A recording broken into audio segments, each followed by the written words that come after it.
Hello everyone, welcome to my crash course about petty cash funds. Now you might be thinking, what is a petty cash fund? A petty cash fund is an amount of cash a business keeps on hand to pay for minor expenditures. Examples of minor expenditures include postage for small mailings and the purchase of miscellaneous office supplies such as pens and paper. Let's look at how a business establishes a petty cash fund. A petty cash fund is established by writing a check for the amount of the fund, cashing a check, and then placing the cash under the care of an employee who is otherwise known as a designated custodian. A journal entry is then made to record the establishment of the fund. For example, the business cashes a check of $100 to establish a petty cash fund valued at $100. The business then places the cash under the designated custodian Stacy. After establishing the fund, the business must enter a journal entry to record the transaction.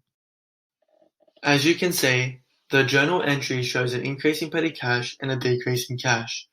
If you look at the bottom of the entry, you may notice that there's no change in assets. Assets remain unchanged because the cash in the fund is yet to be used. Payments from the fund are usually made in one of two ways. The first option involves using the cash directly from the fund.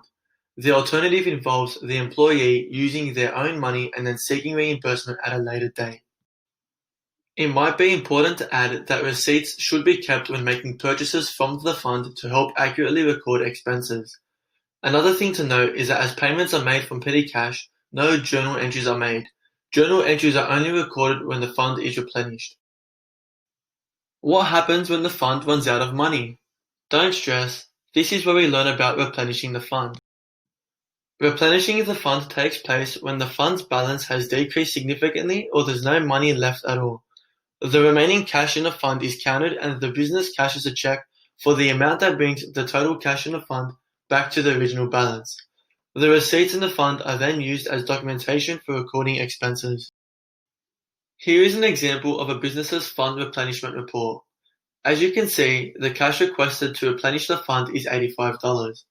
This equals the amount of the total receipts recorded for expenses.